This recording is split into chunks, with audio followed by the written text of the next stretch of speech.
Bienvenue dans mon boudoir enchanté où, comme vous le voyez, je ne suis pas seule, je ne suis jamais seule, nous ne sommes jamais seuls dans le visible comme dans l'invisible.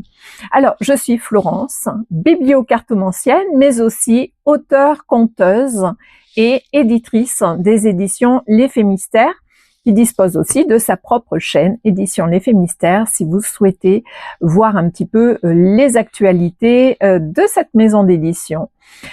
Si le cœur vous en dit. Donc, qu'est-ce que c'est vraiment que la bibliomancie? C'est un mélange entre les messages que l'on trouve dans les livres. À l'origine, la bibliomancie avait un caractère un peu plus sacré dans la mesure où on trouvait des messages qu'on peut dire divinatoires, mais en tout cas pour moi, on est plus sur de la guidance. Le guide, c'est essayer de donner des directions potentielles pour notre vie. Donc à l'origine, la bibliomancie, on utilisait des livres sacrés tels que la Bible ou d'autres grands ouvrages consacrés. Et au fur et à mesure, avec l'évolution de la société, la bibliomancie est devenu le fait de recevoir des messages à travers les livres. Et pour moi, je désacralise aussi un petit peu tout ça. On peut recevoir des messages donc déjà tout autour de nous, parmi tous les signes possibles et imaginables, mais aussi dans les livres, comme dans les cartes. La cartomancie, c'est ça, c'est recevoir des messages à travers les cartes. Et moi qui suis cartomancienne de métier depuis quelques années, je tire les cartes depuis que j'ai 18 ans et j'en ai à l'heure actuelle 55, donc vous voyez que j'ai vraiment un amour particulier pour les cartes. Les livres, je suis une grande littéraire, j'ai toujours aimé les livres, l'écriture, j'écris depuis que j'ai 12 ans, je dis même que l'écriture m'a sauvé la vie à l'adolescence. Donc tous ces mondes-là finalement étaient un petit peu comme juxtaposés les uns à côté des autres. Et à un moment, je me sentais en déséquilibre, vous voyez. J'avais même des vertiges, je ne comprenais pas pourquoi. C'est simplement que j'étais un peu désalignée. Parce que à avoir 36 casquettes comme ça, à un moment, je me dispersais un petit peu dans tous les sens. Et à un moment, l'univers me guide et me dit, mais tu peux aussi transmettre des messages, parce que je sais que je suis une âme enseignante. L'univers m'a dit, tu peux aussi transmettre les messages avec les livres et les cartes. D'où la notion de bibliocartomancie. Alors très honnêtement, je suis pas allée chercher ailleurs si ça existe ou pas, peu importe. J'ai suivi l'élan de mon cœur et c'est ça aussi un premier message. On nous invite à suivre l'élan de notre cœur, à nous écouter, à nous faire confiance et à y aller. C'est go go go. On suit ses rêves et puis on y va tout simplement. Alors, je vais pas vous parler de cartomancie parce que les cartes, quand je vous dis que je suis cartomancienne de métier, j'utilise un jeu de 32 cartes de belote. Vous voyez, avec les rois de cœur, les as de trèfle, les 7 de cœur, le 9 de cœur, toutes ces cartes-là. Et puis aussi tous les oracles possibles et imaginables. Donc ça, je vais conserver et je vais allier les cartes avec donc les livres. Et je voulais juste vous présenter les livres, les premiers livres avec lesquels je vais travailler. Œuvrer, je devrais plutôt dire, vous présenter et vous délivrer des messages. Et ce sont les premiers livres que je publie avec les éditions L'Effet Mystère, mis à part le premier. Le premier qui est la source de tout, qui est La magie du game over. Ce premier livre, c'est celui que j'ai écrit et créé en 2023, 15 jours après le décès de mon papa. En pleine période de deuil, il est tombé du ciel, je dirais, parce que je me suis levée un dimanche matin, 15 jours exactement après le décès de mon papa. Et là, on m'a amené à des écrits que j'avais déjà réalisés 7 ans auparavant. Et on m'a dit, là, c'est la fin de ton livre. J'ai dit, pardon? Oui, tu vas écrire un livre et ça, c'est ce que tu as écrit peut-être il y a 7 ans, mais ça va être la fin de ton histoire. Il s'est passé quelque chose de magique parce que le livre, il a coulé de source. Vraiment, il est arrivé et il s'est concrétisé dans la matière d'une manière complètement déstructurée par rapport à ce que j'avais déjà imaginé, parce que c'était un rêve que j'avais en fond de moi d'écrire un livre depuis fort longtemps, depuis toute jeune en fait. C'est venu tout déconstruire. Je vous invite à aller voir l'histoire peut-être un petit peu plus en détail dans une vidéo précédente. Je crois que je l'ai tournée il y a 3 mois à peu près, où je me souviens, j'étais sur un rameur avec mon petit shirt, j'étais en tenue de sport. Et là, en toute décontraction, je vous avais fait cette vidéo. Je vous invite à y aller si ça vous intéresse. En tout cas, voilà, l'un des premiers livres en bibliomancie sur lesquels je vais m'appuyer, ça va être La magie du game over. Je vais pas vous en dire plus pour l'instant. Non, on verra ça plus tard. Mais c'est en fait La magie du game over. C'est vraiment le livre qui est à l'origine de tout. C'est-à-dire qu'il a fallu que j'ose me lancer en tant qu'auteur, que voilà, je suis quelqu'un de plutôt réservé à l'origine, et là, c'est aussi se mettre à nu, poser ses tripes sur le papier. Ça a été un exercice plutôt simple. Moi qui pensais que ça allait être compliqué, en fait, ça a été plutôt simple parce que il a vraiment coulé de source. C'est après, c'est le contre-coup est venu bien après, quand il a été publié. Et là, ça a été plus dur pour moi, parce que on revient à sa source. Écrire un livre, c'est aussi un grand processus de guérison. Il peut y avoir, ça nous remet face à nous, à notre potentiel, à nos compétences, à nos incompétences aussi, à des peurs, à des illusions. Donc ça nous fait faire un gros travail à l'intérieur. Donc je m'en servirai aussi comme support en bibliomancie.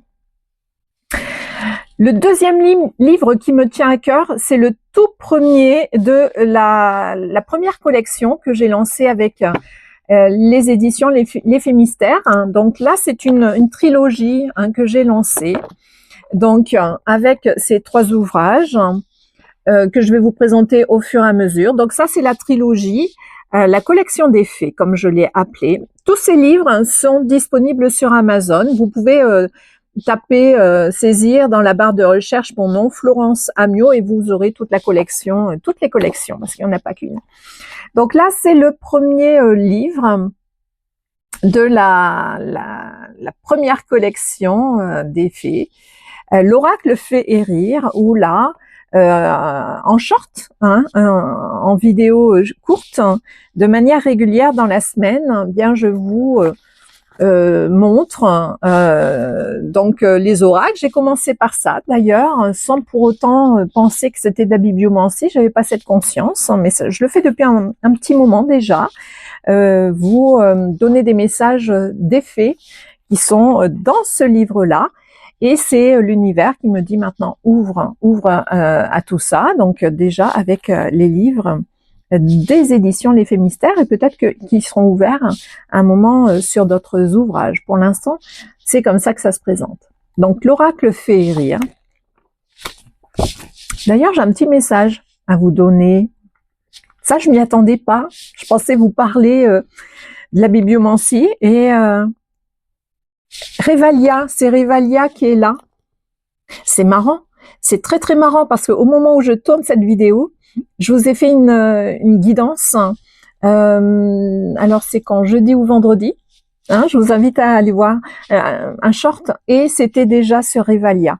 Donc Révalia, elle est vraiment dans ces énergies-là, et Révalia, c'est suis tes rêves, construis tes rêves, réalise-les pour ton épanouissement, pour ton rayonnement, pour ta bien-être, pour trouver ta paix intérieure, ta sérénité. Je vais pas vous en parler plus, puisque c'est la guidance précédente. Et très honnêtement, je ne m'y attendais pas. Je ne m'y attendais pas. Tout est synchro, tout est en lien. Pour moi, la vie est un grand jeu. Il y a plein de pièces de puzzle que l'on met, et ça fait un beau panorama. C'est magnifique, et ça nous permet de changer nos perceptions sur la vie, et de se dire que oui, la vie est un cadeau. La vie est un cadeau. C'est le livre, l'autobiographie de Virginie Breteau, mon amie chère, partie dans les étoiles l'année dernière, qui a laissé ses mémoires.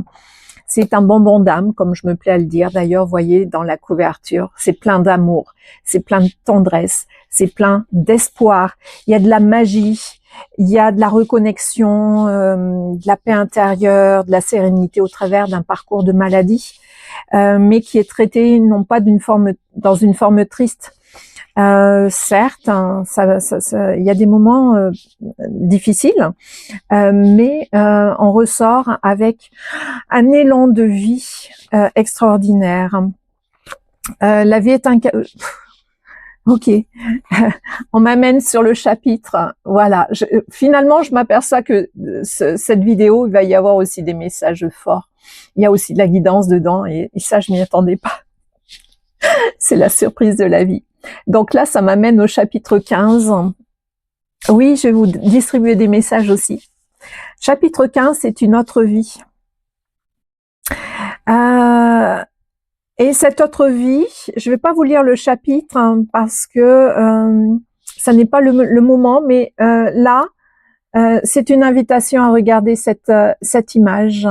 Donc là, on est vraiment sur des dessins qui ont été créés par Virginie, qui s'est matérialisée à moi comme la fée Virginia.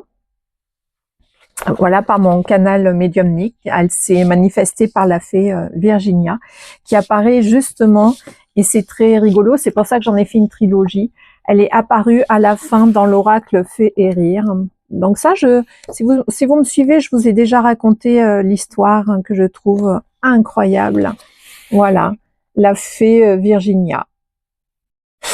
Et elle a été là pour me guider pour l'effet mystère.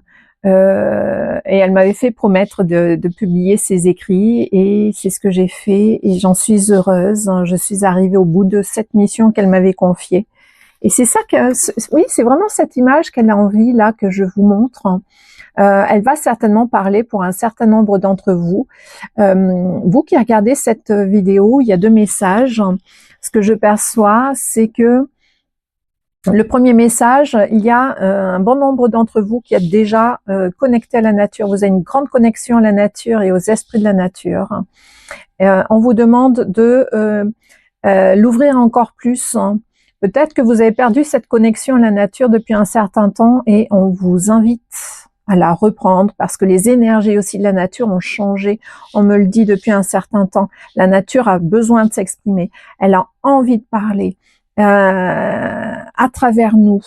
Elle nous montre et elle nous donne des messages et quand on ne l'écoute pas, eh bien, oui, il se passe des choses assez incroyables. Mais en tout cas, elle est là aussi pour nous donner des leçons de toutes les manières possibles et imaginables, en lien avec les éléments de la nature que sont le vent, l'eau, etc., etc., etc. Donc, il y a cette invitation à. Et puis, pour vous, si éventuellement vous n'avez pas de connexion à la nature, vous qui regardez ces images aujourd'hui, eh bien, c'est une invitation à passer davantage de temps en nature, comment dire, je vois des forêts, je vois des lacs, de vous poser sur un banc, de profiter de la vie en fait, hein, de vous arrêter. La nature, c'est aussi juste un moment, s'arrêter de parler, s'arrêter tout court hein, et écouter le chant d'un oiseau, le bruissement du vent dans les feuilles, même pourquoi pas sortir sous la pluie et profiter de la pluie. Moi, je le vois comme un élément qui nettoie, qui purifie.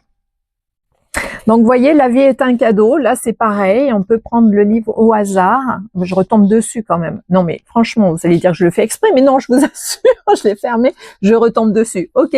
Donc, il y a vraiment de grands messages par rapport à ça. Oui, les arbres qui nous parlent aussi. Une grande connexion aux arbres, à la végétation, aux plantes. Là aussi, on nous invite à communiquer avec tout ce monde-là. Le dernier livre de la première collection des fées, c'est La voix d'une maison magique. donc avec des enseignements féeriques à découvrir. Donc là, il s'agit d'un voyage, d'une retraite initiatique en Bretagne, là aussi dans lequel Virginie a fait partie. C'est pour ça que j'ai appelé Message des fées, mais il y a un lien avec la fée Virginia dans ses 3 premiers livres. Et pour la particularité de ce livre, c'est que pour chaque chapitre, il y a des enseignements. Alors, ce sont des enseignements spécifiques au personnage, aux vérités du personnage. Et c'est une invitation surtout à voir les choses autrement, à voir les lieux, à voir la nature avec de nouvelles perceptions qui ne viennent pas d'ici, mais qui viennent de notre cœur. Hein, d'être plus à l'écoute et aussi de nous faire confiance, mais d'être en reliance avec le grand tout qui nous entoure. Donc, je vais aussi utiliser ce livre en bibliomancie. Donc, je vous les représente, hein, ces 3 livres hein, qui correspondent à tac, tac et tac. Et si j'en faisais un éventail, vais-je y arriver? Qui suis un petit peu maladroite hein, et gauche avec mes mains. Voilà, hein, donc ce bel éventail, ça correspond à la collection des fées. Alors, tous ces livres sont sur Amazon, si à un moment ou à un autre, ça vous tente. Hein. Première chose. Et puis alors là, je suis très heureuse parce que je ne m'y attendais pas du tout. L'univers m'a amené vers les contes pour enfants. Alors c'est très drôle, moi qui étais professeure, je suis une ancienne professeure, pas avec les petits, mais plus avec, j'étais enseignante, mais plus avec des adolescents. Et là, on me fait écrire, quand je dis on, c'est que c'est la guidance, c'est notre âme quand on s'y relie. L'âme est connectée au monde de l'invisible. Pour moi, c'est l'univers et j'écoute mon âme, je l'écoute parce que elle me fait réaliser mes rêves. Et là, on m'a poussé à écrire des contes pour enfants. Et donc, vraiment, ça a été une grande surprise hein, parce que ça faisait pas partie de mes rêves. Mais peut-être certainement à l'intérieur, mes rêves de petite fille intérieure, mais qui n'étaient pas montés pour l'heure à la conscience jusqu'au jour où. Donc, le premier des contes que j'ai écrit, c'est j'exprime mes émotions. Et là, j'y mets aussi tout ce que je suis, c'est-à-dire que avec Harmonie en Jeu, mon ancienne structure, j'étais aussi sophro-énergéticienne. Et je travaillais aussi avec les enfants pour un mieux-être, des séances de sophrologie par exemple. Et à travers ces contes, il y a des contes, il y a des illustrations, mais il y a aussi des rituels bien-être. Alors ça peut être un petit peu de relaxation, de visualisation, de sophrologie. Et à la fin de chaque conte, il y a des rituels. Alors juste, voilà, je tombe par exemple sur la peur du noir. Voilà. Alors, je vais vous faire une petite guidance par rapport à ça. Alors, la vidéo risque d'être longue. Je n'avais pas prévu ça du tout. Je voulais faire une petite vidéo courte. Ça ne fonctionne jamais comme je prévois. On me dit, lâche le contrôle et la maîtrise, Florence. Ce que je vais faire. Alors, je vais vous présenter, par exemple, je vais vous la lire même. La peur du noir de la luciole Luna. Dans une clairière douce comme un câlin, vivait Luna, une toute petite luciole dorée. De jour, elle dormait blottie dans un pétale. De crépuscule, elle jouait à chat avec les papillons. Mais de nuit, Luna tremblait. « Mais tu es une luciole, non? Tu brilles dans le noir !» disait son amie la coccinelle. « Oui, je sais, » répondait Luna. « Mais moi aussi j'ai peur. Peur de ne pas assez briller, peur de me perdre, peur d'avoir peur et qu'on se moque. » Alors chaque soir, juste au moment de cliquer sa lumière, elle paniquait. Son cœur faisait des loopings, son ventre devenait tout noué comme une racine de trèfle, et ses ailes vibraient si fort qu'on aurait cru un mini-orage. Elle essayait de sourire, elle disait que tout allait bien, mais elle restait dans l'ombre, éteinte. Jusqu'au soir où une fée étrange descendit du ciel en se tenant à un fil d'étoiles. Elle portait une robe faite de velours bleu et ses lunettes brillaient comme des lucioles. « Bonjour, dit-elle avec un clin d'œil. Moi, c'est Fée Nuit. Je passe voir les lumières fatiguées. »« Je ne suis pas fatiguée, mentit Luna. « Oh, tu peux me le dire, tu sais. J'ai l'habitude des lucioles qui brillent pour les autres, mais oublient de briller pour elles-mêmes. » Luna hésita, puis elle dit tout bas, « Et si ma lumière s'éteint d'un coup? Et si je ne suis pas assez pour assurer les autres? Et si le noir gagne et que je reste toute seule dedans? » Fée Nuit s'approcha tendrement. « Tu sais, le noir n'est pas méchant. Il n'essaie pas de te faire peur. Il te chuchote juste. As-tu pensé à te poser? As-tu pensé à respirer? À te souvenir que tu n'es jamais seule? Mais j'ai l'impression que si je n'éclaire pas, je ne suis pas utile, je ne sers à rien. » La fée posa une main douce sur la minuscule épaule de Luna. « Ta lumière ne sert pas à tout résoudre, Luna. Elle sert à créer un lien, même tout petit, entre toi et ceux qui ont aussi un peu peur. » Luna sentit une larme minuscule se former, une larme qui brillait. Elle inspira. Et pour la première fois depuis longtemps, elle fit clic. Pas pour être parfaite, juste parce qu'elle en avait envie. Sa lumière jaune apparut, fragile, mais vraie. Et devine quoi? Une à une, d'autres lucioles firent clic, clic, clic aussi. Des dizaines, puis des centaines. Elle clignotait doucement dans la nuit comme un cœur qui bat. Luna n'était plus seule. Et surtout, elle ne s'était jamais vraiment éteinte. Elle s'était juste oubliée un moment. Depuis ce soir-là, elle éclaire chaque nuit. Pas pour être forte, pas pour être la meilleure, juste pour dire « je suis là » à ceux qui cherchent la lumière. Et Fée Nuit, perché sur une étoile filante, murmure parfois « il suffit d'une petite lumière pour que la peur sache qu'on ne l'a pas laissé tomber. »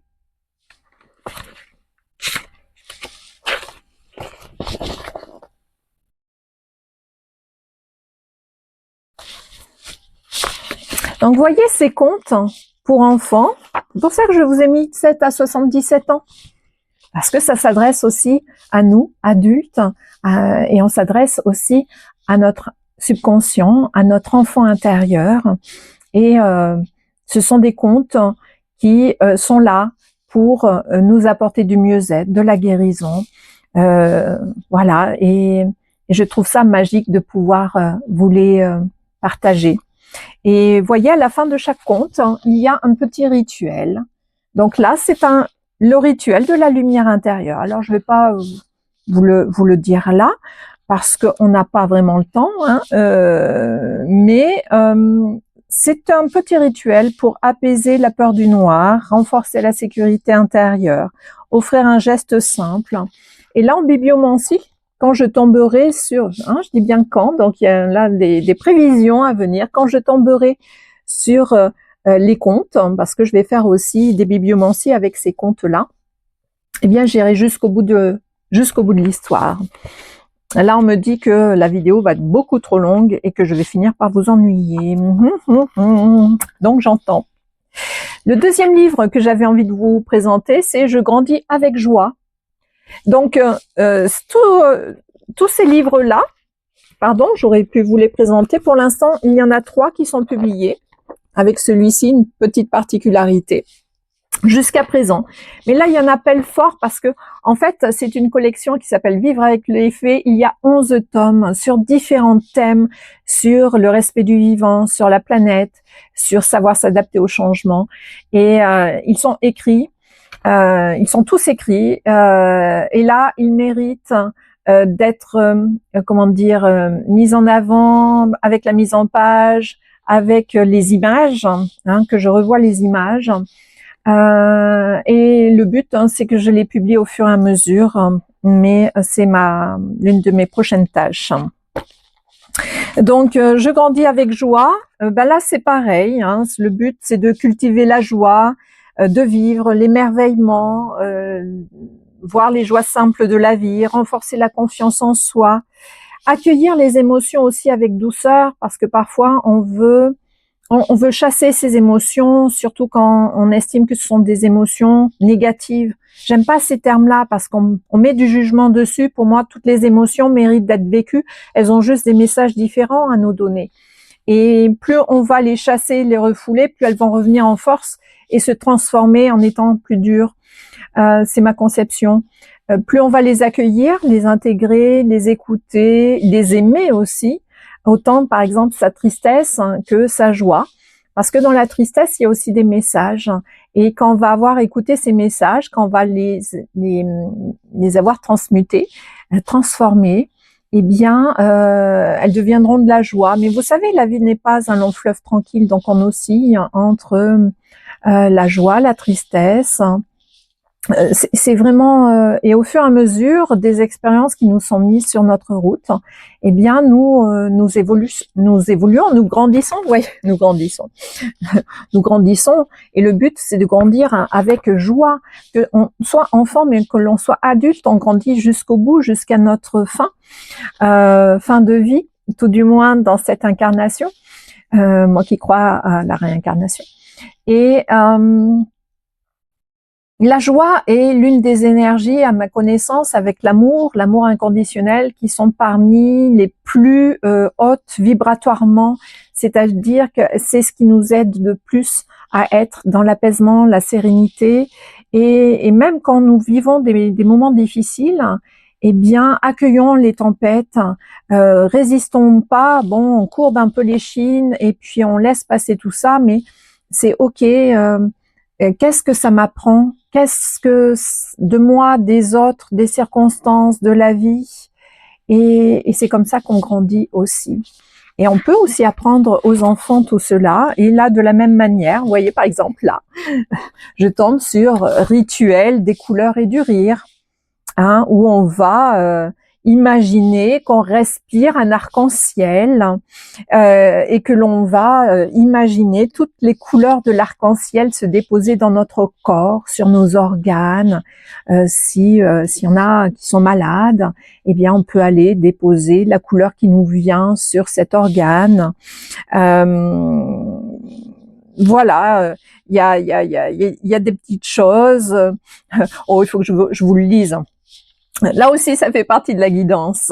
Hein. Donc, dans ce petit rituel, par exemple, des couleurs et du rire, donc dans Je grandis avec joie, on nous invite toujours dans les rituels à préparer son petit espace. Et donc, la première des choses, c'est de respirer les couleurs, de respirer l'arc-en-ciel, et puis de l'intégrer dans notre corps.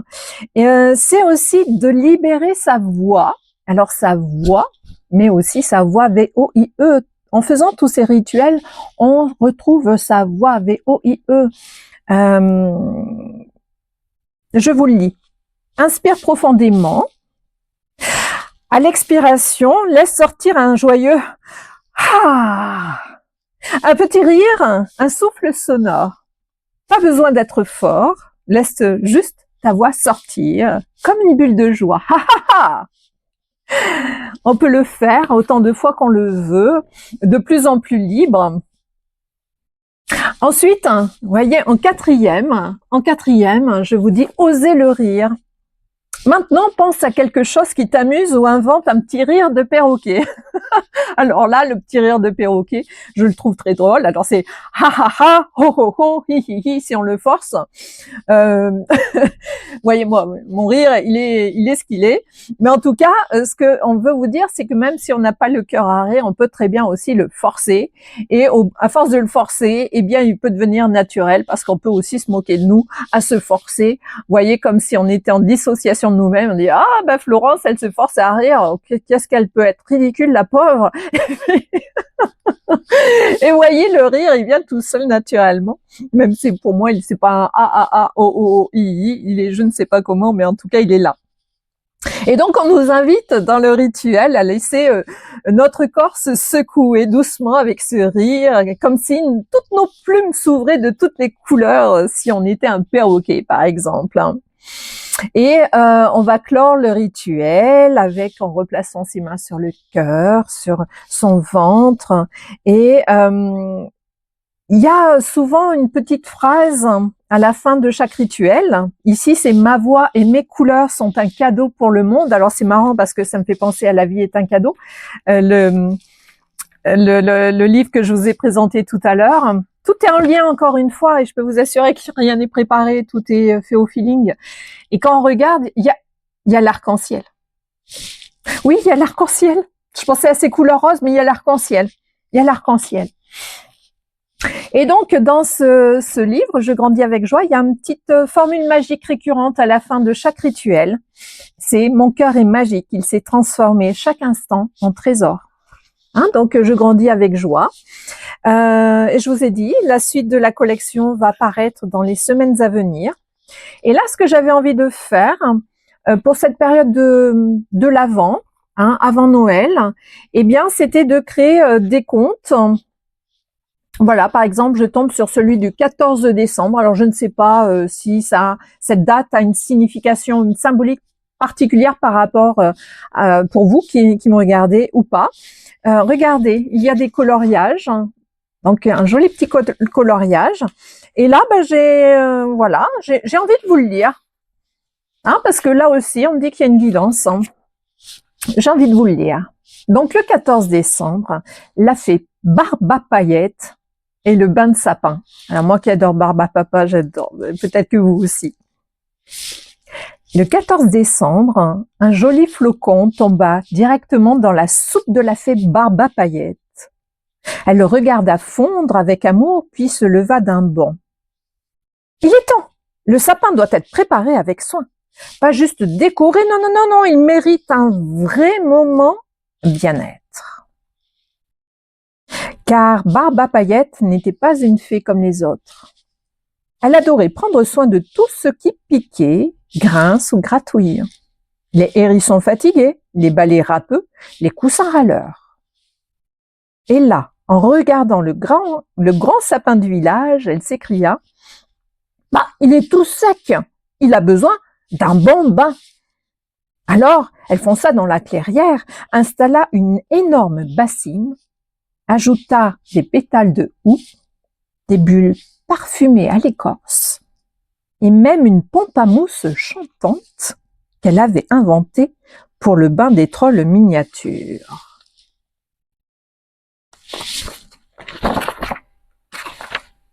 Puis, elle attacha délicatement le sapin avec une guirlande douce, murmura « C'est pourtant bien, mon grand !» et splouch, elle le fit basculer doucement dans le bain moussant. Pendant que le sapin trempait joyeusement, il faisait des boules en forme d'étoiles. Barbe à paillettes frotta ses branches, lui gratta les aiguilles avec une brosse magique et lui massa les racines en chantant « Sapin, sapin, tout doux, tout frais, que ta résine sente le lait. » Mais un détail lui avait échappé. Un sapin détendu, c'est un sapin qui pousse. Et là, il poussa d'un coup, comme s'il avait bu tout le bain. Ses branches dépassèrent la bassine, puis la clairière, puis le toit de la cabane des lutins. « Tu te sens un peu trop bien là, non ?» murmura Barbe à paillettes, le nez dans la mousse. Le sapin, tout heureux, agita ses branches comme pour dire « merci ». On dut faire appel à 12 fées pour le replanter ailleurs et lui faire un brushing de Noël express. Depuis ce jour, chaque 14 décembre, on offre au grand sapin un soin beauté, mais sans bain complet. Juste un petit spray hydratant et une chanson douce. Sinon, il grandit jusqu'à la lune. Fin des bas moussants, début des sapins élégants. Voilà, donc dans ces guidances, je vais vous faire découvrir un petit peu tous ces mondes enchantés. Donc là, c'était le 14 décembre avec la fée Barbe à paillettes. C'est marrant parce que quand j'ai lu Barbe à paillettes, je voyais les habitations de Barbe à papa. Alors, je ne sais pas si vous êtes de cette génération. Moi, c'est mon cas. J'ai 55 ans aujourd'hui. Je regardais Barbe à papa à l'époque. Et il y a toujours cette notion d'aller se connecter à son petit enfant intérieur, à son monde magique intérieur. D'autant plus dans cette société aujourd'hui, on la connaît tous, notre société. Hein. Il y a des défis, il y a des challenges. Mais si on regarde bien, tout est fait pour nous faire peur. On joue beaucoup sur les peurs. Et à un moment ou un autre, bien pour rester dans des énergies positives, c'est ne pas faire l'autruche, on voit bien ce qui se passe autour, mais c'est parvenir à s'en détacher et à se reconnecter à la magie de la vie, à la beauté de la vie, à son monde imaginaire sans y rester. Mais à un moment, c'est bien de se remettre dans sa bulle enchantée à travers notamment des contes ou des livres par la bibliomancie, la cartomancie qui est là aussi pour nous donner des conseils, des messages pour aller mieux, pour nous sentir pleinement rayonnant, pleinement en vie, en matérialisant nos envies. Moi qui adore les jeux de mots. Donc voilà, je voulais vous présenter un petit peu tout ça et finalement je me suis aperçue que je vous avais aussi fait des guidances. Donc des vidéos à un format un peu plus long comme ça, je vais essayer de vous en faire les dimanches. Je dis bien essayer de vous en faire parce qu'il y a des périodes quand on grandit avec joie justement, eh bien, notre corps physique a parfois du mal à suivre notre évolution spirituelle, notre évolution psychique. Parfois, ça fait un décalage qui fait que ça nous fatigue beaucoup.